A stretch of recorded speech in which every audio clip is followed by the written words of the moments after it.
sunnah. Titik bedanya dengan kita, karena mereka tidak menisbatkan diri mereka kepada pemahaman siapa? Para sahabat. Nah, kita kaum salaf yang sebenarnya mengatakan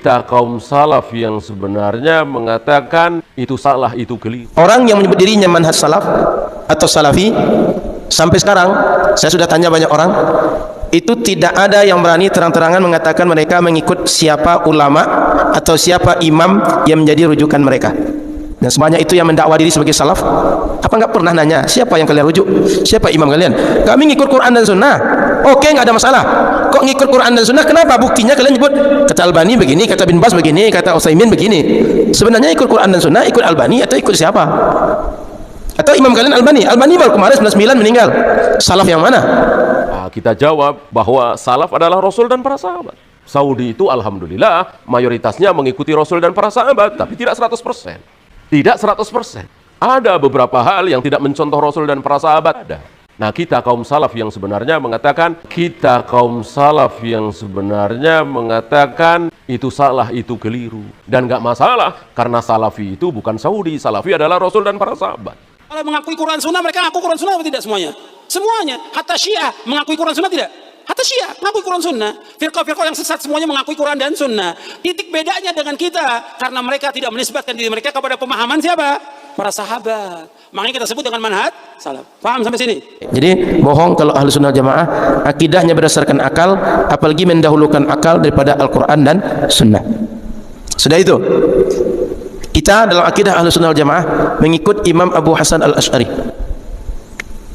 Orang yang menyebut dirinya manhaj salaf atau salafi, sampai sekarang saya sudah tanya banyak orang, itu tidak ada yang berani terang-terangan mengatakan mereka mengikut siapa ulama atau siapa imam yang menjadi rujukan mereka.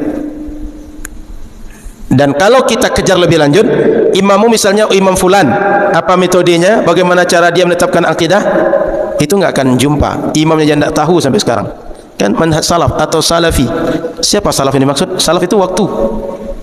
Sementara kita, kalau ada informasi, contoh, ini Masjid Raya An-Nur sedang dicat, sehingga kata orang, jangan dulu ke Masjid Raya An-Nur buat acara-acara yang masif, karena lagi ada pengecatan. Apa kata orang yang dengar itu? Siapa yang bilang An-Nur dicat? Orang kan tanya, sumber informasi itu divalidasi oleh orang. Saya yang bilang. Kenapa kamu bilang dicat? Saya baru balik salat Isya dari An-Nur. Jelas sumber informasinya.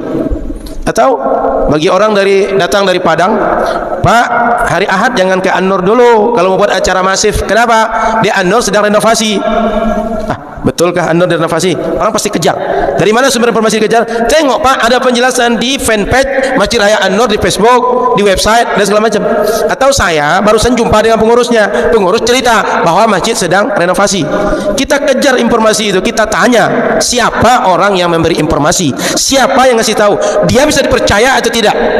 Salafi sampai sekarang sebanyak itu mereka, dan sebanyak itu yang mendakwa diri sebagai salaf. Apa enggak pernah nanya siapa yang kalian rujuk, siapa imam kalian? Kami ngikut Quran dan Sunnah. Oke, nggak ada masalah. Kok ngikut Quran dan Sunnah? Kenapa? Buktinya kalian nyebut kata Albani begini, kata Bin Bas begini, kata Utsaimin begini. Sebenarnya ikut Quran dan Sunnah, ikut Albani atau ikut siapa?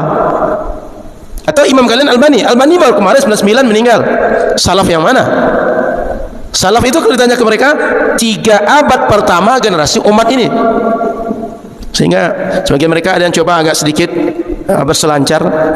Imam mereka Imam Ahmad bin Hanbal. Imam Ahmad, kalau seandainya kalian aku sebagai imam, kenapa kalian tak menyebut diri kalian sebagai Hambali? Apa halnya kalau disembunyikan? Kenapa mesti disembunyikan? Kenapa tak sebut saja? Seperti kami nyebut kami ngikut Imam Asy'ari, jelas. Kalian kenapa tak menyebut Imam Ahmad sebagai ikutan lalu nyebut diri sebagai Hambali? Atau sebagian mereka menyebut bahwa ajaran ini pertama Imam Ahmad lalu dilanjutkan oleh Imam Ibn Taimiyah. Dan kalau kita tengok klausul jarak hidup, Imam Ahmad meninggal 241 Hijriah, Ibnu Taimiyah 728 Hijriah. Jumpa di mana? Orang abad ketiga dengan orang abad ke-8, 5 abad. Oh, jumpa dalam mimpi. Kalian percaya enggak kalau seandainya informasi kami dari mimpi? Jumpa alam barzakh, gimana orang alam barzakh berjumpa lalu ilmunya menjadi dasar? Yang jelas-jelas saja belajar dengan si fulan, kita sampaikan kami ngambil sanad dari sana, kalian belum tentu terima, apalagi orang 5 abad yang tak berjumpa. Lalu kemudian ilmu ini awalnya Imam Ahmad, dihidupkan oleh Ibnu Taimiyah, lalu kemudian dikembangkan kembali oleh Imam Muhammad bin Abdul Wahhab, meninggal 1207. 728 1207, jauh lagi jaraknya. Abad ke-13 berjumpa dengan abad ke-8, 5 abad lagi. Jadi ilmu mereka ini per 5 abad diperbaharui nampaknya. Enggak masuk akal. Kita jelas nisbahnya Imam Abu Hasan al-Asy'ari. Kalau orang tanya Imam Abu Hasan al-Asy'ari itu siapa? Sirahnya jelas, biografinya jelas. Banyak ulama yang cerita tentang dia. Apa saja kita biografi akan ketemu bahwa beliau namanya Muhammad bin Ismail misalnya, bahwa beliau adalah Imam Abu Hasan al-Asy'ari. Jelas. Lahir 260 Hijriah, meninggal sebagian mengatakan 320 Hijriah, sebagian mengatakan 323, sebagian 324. Tidak terlalu penting detailnya tahun berapa, tapi beliau termasuk 3 abad pertama generasi umat ini, sehingga bagian daripada salaf. Dan yang anehnya ketika mereka menyebut dulu mengikut Imam Ahmad, kemudian Ibn Taimiyah, kemudian Muhammad bin Abdul Wahhab, disebut Taimi enggak mau, disebut Hambali enggak mau juga, disebut Wahabi enggak mau juga, lalu membuat berbagai cerita-cerita fiktif.